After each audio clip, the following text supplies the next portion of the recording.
Welcome to Storytime with Benjamin. In today's special episode, I am going to be reading to you a dummy.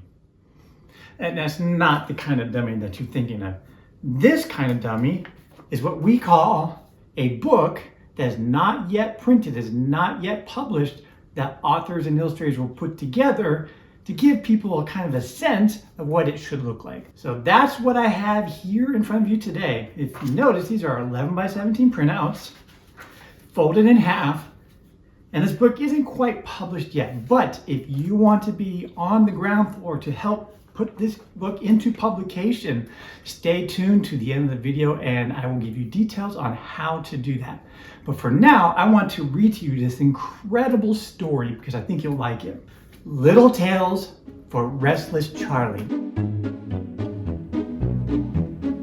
The grandfather clock chimed at 8:30 p.m. "It's time for bed," announced his grandma. "Brush your teeth and get your jammies on, Charlie." "But I'm not sleepy," complains Charlie. "Besides, it's still early and it's not even dark outside." "Don't argue with me, child," replies Grandma. "Now scoot." "Let's make a deal," said Charlie with a grin. "I'll go to sleep if you read me a story." "Fine, but no shenanigans," replies Grandma. "What story would you like to hear?" Let me think," replies Charlie. "I like the one with the wolf, or the bears, or the pigs." "Charlie, you're stalling. Make up your mind or I'm leaving," scolds Grandma. Okay, answers Charlie. "The one with the girl in red." There was a sweet girl in a hoodie of red. She went skipping through the forest to visit her sick granny in bed. In her small wicker basket was yummy butter, tart jam, and warm bread.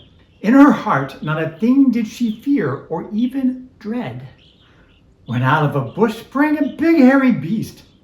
My, said the beast, "where are you headed with that feast?" "Down the road, across the brook, to the cabin by the pond. It's for my dear granny, whom I am very fond." "I must hurry off, kind sir, for my granny is waiting." "Then off with you now," said the wolf with no hesitating. The wolf scampers to Granny's with no time to waste. He swallows her whole with a sprinkle of salt for good taste. "Now how do I fool that tasty morsel in red? I know. I'll dress up like Granny and wait for her in this bed." Knock, knock, knock, knock. "Hello, Granny. It's Blanchette, your granddaughter. I brought you some goodies and fresh, cool spring water." "Come in," said the wolf with a strange little squeak. From under Granny's bonnet, his big ears did peek. "You look different," said Blanchette. "Your teeth are so long and so clean." "I brush every day and I floss in between," replied the wolf. "Come closer and I'll show you what I mean." As Blanchette steps closer, the wolf leaps out of bed. He reaches for the hood on top of her head. "Help, help," screams the frightened Red Riding Hood. "I do not wish to be this terrible monster's food." Down the road, across the brook, near the cabin by the pond, a strong woodsman chopping wood hears a scream from beyond. He runs to the cabin and finds a young girl in distress. The inside of the cabin was a big mess. He brings down the sharp hatchet and slices the wolf in the middle. Out pops dear old Granny as fit as a fiddle. Now everyone is safe from that frightful hairy beast, so they all sit down and enjoy the simple tasty feast. "Yummy butter, tart jam, warm bread, and spring water," says Granny. "I'm so lucky to have Red Riding Hood for my wonderful granddaughter." The end. "Now, little man, it's time to go to sleep," said Grandma. I know, Grammy, but I'm thirsty." "Charlie, you're a little scoundrel. Kind of like that wolf in that story," replies Grandma with a chuckle. If you get me some juice or milk or water and another story, then maybe I'll be sleepy, begs Charlie. Fine, replies Grandma with a huff, and you decide which story you want by the time I get back. Here's your juice. Now which story am I telling you now? Asks Grandma. The one with the bears, replies Charlie as he sips his juice. Breaking and entering. A long time ago, when bears could talk, a naughty, curious child took a pleasant spring walk. Bounding down a path with long golden hair, she happens upon the three bears' lair. No trespassing, beware, the sign said, keep out. Surely they don't mean me, she thinks. I'll just look about. She peeked and poked and pushed and pried until she found her way inside. And there she discovered 3 bowls of food, only one of which was really any good. One was too hot, while another had mold, but the third was just right for a child so sneaky and bold. So tired and weary and a wee bit sore, she decides to rest and then perhaps explore. She sits upon the biggest chair, was quite uncomfortable way up there, and so she plopped upon the middle one, but found it to be of little fun. The smallest chair was so cute and petite, was just the right size to rest her feet, until the great weight of her 80 pounds landed her abruptly upon the ground. Since there was no place else which to sit, she ponders, perhaps I'll lie down, just for a bit. Tiptoeing upstairs as quiet as a mouse, to be sure that she was the only one in the 3 bears' house. 3 beds she found, which should she choose, with which to have a little snooze. The largest was rigid and hard as a plank. The middle so soft and deeply she sank. The smallest was oh so comfy and cozy, and just right for the golden-haired girl so nosy. She closes her eyes and quickly drifted off to sleep. Not a sound did she make, not even a peep. As the bears returned into their humble little cottage, they wondered what had happened to their tasty porridge. Some porridge is missing, Big Papa Bear said. Mine too, explained Mama with such awful dread. Mine is all gone, Little Bear proclaimed in disbelief. Just wait till I get my paws on that stinking little thief. And look at my chair, that vandal, it's busted, cried sweet Little Bear, so thoroughly disgusted. Up the stairs they ran, anxious to see what else had the criminal done to the 3. And before them they found their beds all unmade, crumpled and rumpled where Goldie had laid. In Little Bear's bed lay Goldie a-dreaming, until she smelled bear breath, which woke her up screaming. She bolted out the door as quick as could be, and never returned to the house of the angry bears 3. The signs didn't work, said the little bear.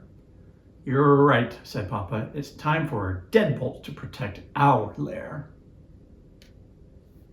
The end. That's one of my favorite stories, Granny. I especially like the part about bear breath. Can you imagine that? Asked Charlie. Yes, I can, laughed Grandma. Now it's time to get to sleep. But Grammy, I need to go potty, answers Charlie. Fine, said Grandma, and brush your teeth again while you're at it. Grammy, may I please have one more story, pleased Charlie. I promise this time I'll go to sleep. I love you, he says with a smile. Grandma just shakes her head and says, fine, but this is the last one. No more shenanigans, scolds Grandma. A mighty craving. Mumble, wamble, grumbles the tummy. I'm in the mood for something yummy. I'm hungry, shouts the tummy of the big bad canine.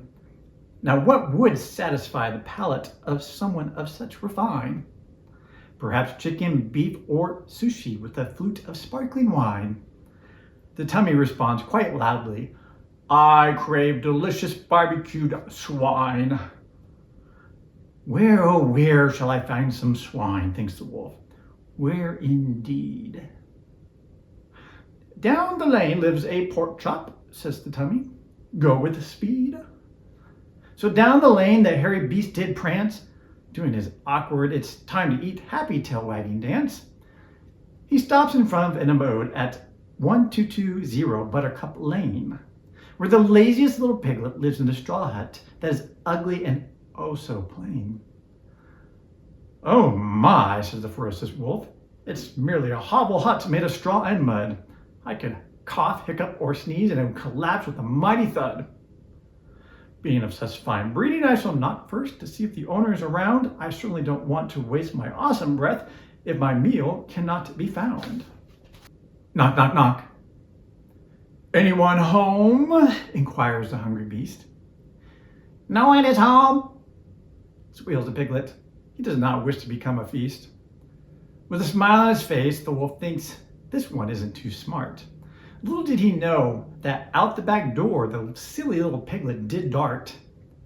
The wolf pounds and bellows until he knocks the door down, only to see that there was no pork chop anywhere to be found.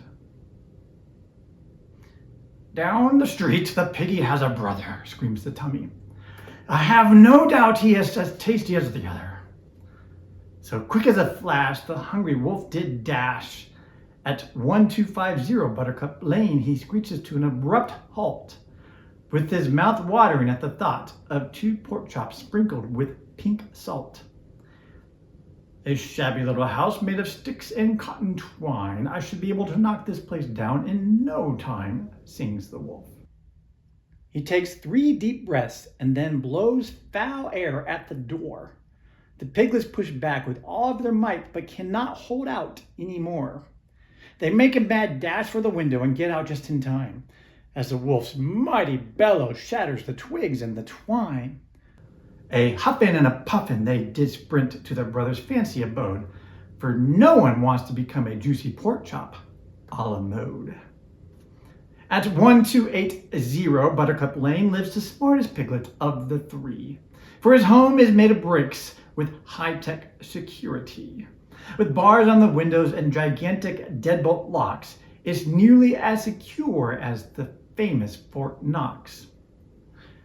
Well, well, says the wolf, this might not be so easy. Hurry, complains the tummy, for I'm getting very queasy. I think I'll need my inhaler for this. Squish, squish goes the bottle as he breathed in the soothing mist. A gale-force wind the wolf did bellow, which is quite impressive for such a scrawny, hungry fellow. Inside, the piglets listened to music and enjoyed sweet tea with warm scones. For nary a worry was in their teeny tiny little bones. The wolf blew so hard that he collapsed to his knees, and all that was left was an itty-bitty wheeze. I'm still hungry, grumbles the tummy. Whatever shall we eat? We can go to Mickey D's, said the wolf, and get a kid's meal with a cookie for a treat. That's a funny story, Charlie said with a big yawn. I'm tired. You should be, replies Grandma. It's 9:45. Sweet dreams, my little munchkin. Love you bunches, as she kisses him on the forehead. Love you bunches too, Granny, answers Charlie. My tummy tells me that it wants crispy swine. May we have bacon for breakfast tomorrow? The end. So that is the story. I hope you enjoyed it. Like I mentioned, the story is not quite published yet, but we are in the process of making that a reality, and you can help. So pay attention in the next upcoming weeks or so. And perhaps by the time you see this video, it's already up, but we will be launching a Kickstarter where you have the opportunity to be one of the first contributors to getting this book published. You may pre-order one or several of these books, plus there will be some original art that you can pledge to. And this is just a great opportunity for you to be involved in getting this project off the ground and getting your hands early on one of the first copies of Little Tales for Restless Charlie. More information is going to be in the description down below. And signing off, this is Benjamin. Story Times with Benjamin. I hope you have a wonderful day.